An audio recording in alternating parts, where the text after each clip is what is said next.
Continuamos en vivo con CNN Redacción, como cada tarde aquí en la pantalla de CNN Español. Vamos a, por supuesto, contarles que la tensión en Medio Oriente se amplía. Irán prometió una respuesta apropiada a los ataques de Israel contra el país, pero dijo que no quiere una guerra más amplia. Mientras, Israel asegura haber dañado la capacidad defensiva y misilística de Irán en su ataque aéreo de la madrugada del sábado. Vamos a conectarnos, como siempre, con José Levi, nuestro corresponsal internacional en jefe. Está en Jerusalén y nos va a poner en contexto esta situación tan compleja. José, bienvenido. Hola Nacho, buenas tardes. Vemos que después de esta respuesta israelí de este pasado fin de semana a los ataques anteriores de Irán contra ellos con cientos también de misiles balísticos, ahora la retórica es cada vez más enérgica en ambos lados. Acabamos de escuchar en el Parlamento israelí al primer ministro Benjamin Netanyahu, quien ha asegurado que Israel no va a permitir que Irán pueda llegar a tener armas nucleares. Dice que están ahora desmantelando el que califica de eje del mal de grupos aliados a Irán, ya sea Hezbollah en el Líbano, Hamas en Gaza u otras zonas, otros grupos, y todo esto cuando él asegura que existe una intención de Irán de poder terminar con Israel para poderse hacer con el control del Medio Oriente, y dice que esto lo va a impedir su país. Dice que Irán se podría convertir en una amenaza en general para todo el mundo. Y vemos, eso sí, de su lado en Irán, donde amenazan que el ataque de Israel, esto puede llevar a una respuesta enérgica contra Israel. Aseguran en el Ministerio de Exteriores, su vocero, que van a emplear todos los medios posibles para llevar a cabo ese tipo de respuesta. Abbas Araghchi, el canciller de Irán, asegura que la respuesta será cuando ellos la crean más conveniente. Vemos que si en las primeras 24, 48 horas en Irán se intentaba minimizar la magnitud del ataque israelí con un centenar de aviones, el líder supremo de esta República Islámica salió afirmando que no hay que ni minimizar ni magnificar el alcance de este ataque. Junto a esto, él asegura que serán los militares en su país los que decidan qué tipo de ataque. Lo que sí es que vemos que el ministro de Defensa israelí, Yoav Gallant, aseguró que si Irán los atacara en el momento que ya en el ataque ocurrido este fin de semana ellos debilitaron considerablemente la capacidad de defensa antiaérea de Irán, entonces las capacidades de Israel de atacar objetivos dentro de esta República Islámica aumentan.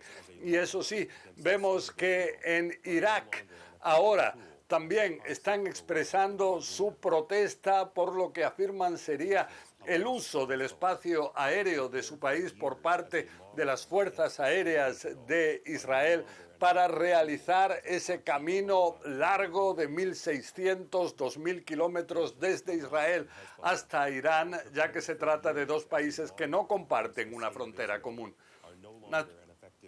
Bien. José, en este contexto, por supuesto que bien explicás, ¿qué sabemos sobre otro tema que venimos desarrollando, que son las negociaciones indirectas, al menos que se reanudaron en Qatar, ni más ni menos que entre Israel y Hamás? Bueno, efectivamente son negociaciones que se habían interrumpido durante más de 2 meses. Ahora se han reiniciado. Asegura Benjamin Netanyahu que el objetivo es intentar poner juntas distintas iniciativas tratadas hasta ahora. Vemos que también está una propuesta del presidente egipcio Abdel Fattah el-Sisi de llevar a un primer acuerdo más pequeño de liberación solo de 4 de los 101 rehenes israelíes en el interior de Gaza, y que esto llevara a una pausa en la violencia de 48 horas. Pero son temas que ahora se están intentando solucionar. Se ve difícil que se puedan conseguir avances en el futuro inmediato, muy especialmente antes de las elecciones presidenciales en Estados Unidos. Irán prometió el domingo responder a los ataques que Israel lanzó contra el país durante el fin de semana y que, según Teherán, mataron a 5 personas. Según la agencia de noticias de la República Islámica Estatal de Irán, IRNA, el presidente Masoud Pezeshkian dijo que su país no busca la guerra sino la defensa de su pueblo y nación.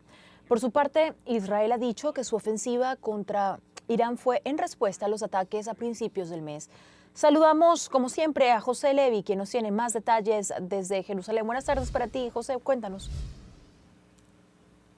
Hola Alejandra, buen día, buena semana. Lo que ahora reconocen los israelíes, ellos hablan de un ataque a gran escala. Dicen fuentes oficiales de este país a CNN que sería un centenar de aviones el que esta madrugada del sábado atacaron a objetivos en Irán.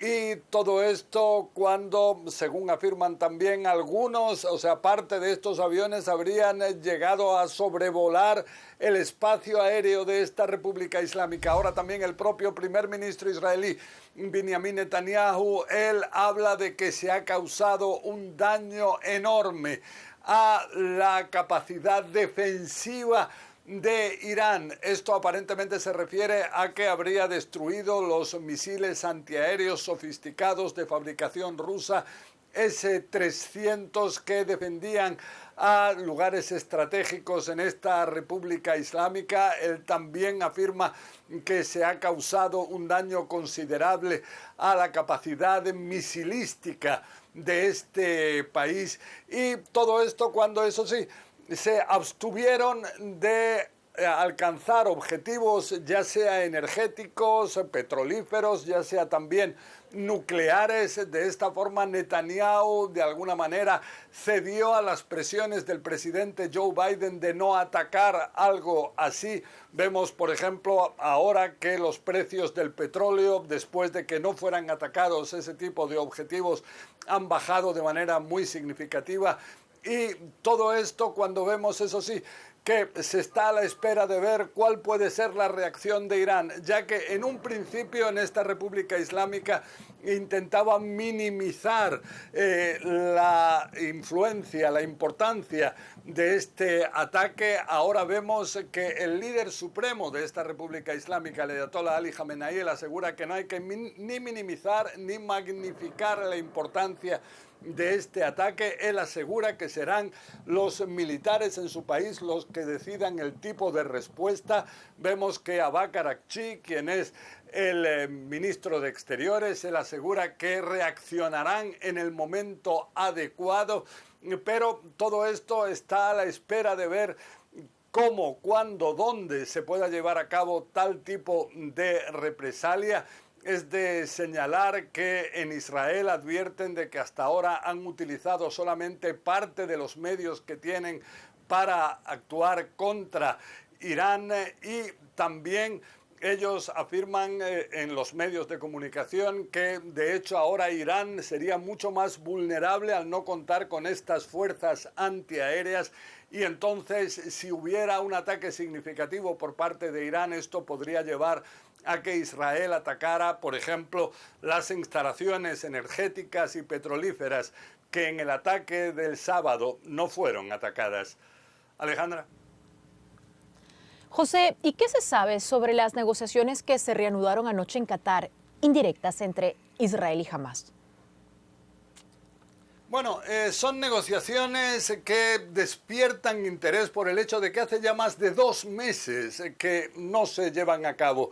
Anoche ya comenzaron el jefe de la CIA estadounidense, Bill Burns, el primer ministro de Qatar, Mohammed El Thani, y también el jefe del Mossad, del servicio secreto israelí, Dadi Barnea, a llevar a cabo estas negociaciones para intentar llegar a alguna fórmula que permita la liberación de rehenes israelíes de Gaza y también un cese de la violencia. Hasta ahora algo así no se ha logrado, pero ahora existe también una oferta del primer ministro egipcio Abdel Fattah el-Sisi de llegar a un acuerdo previo mucho más limitado, de liberar a 4 rehenes del centenar de rehenes israelíes en el interior de Gaza, liberar también a prisioneros palestinos de las cárceles israelíes, y todo esto cuando habría un periodo de 48 horas, o sea, muy limitado, de cese de la violencia, pero eso sí, luego durante 10 días se intentaría llegar a una fórmula que permitiera el llegar a un cese del fuego permanente y también a la liberación de todos los rehenes. En cualquier caso, se intenta avanzar en distintas direcciones. También se tratarían los temas del Líbano, la guerra ahí entre Israel y el movimiento pro-iraní Hezbollah, el tema de Irán y lo que sí afirman distintos observadores es que no se piensa que hasta las elecciones en Estados Unidos de la semana que viene pueda haber avances significativos. Lo que sí es que se tiene muy presente que hasta el 20 de enero, cuando entraría el nuevo presidente o presidenta en la Casa Blanca, entonces se piensa que ni Donald Trump ni Kamala Harris querrían ya que este conflicto continuara activo, y ese también es un aspecto central que habría que tener en cuenta. Alejandra. Gracias por acompañarnos. Y efectivamente, lo que se decida la semana que viene aquí en Estados Unidos va a ser clave en regiones como el Medio Oriente y también en América Latina. Celebí desde Jerusalén.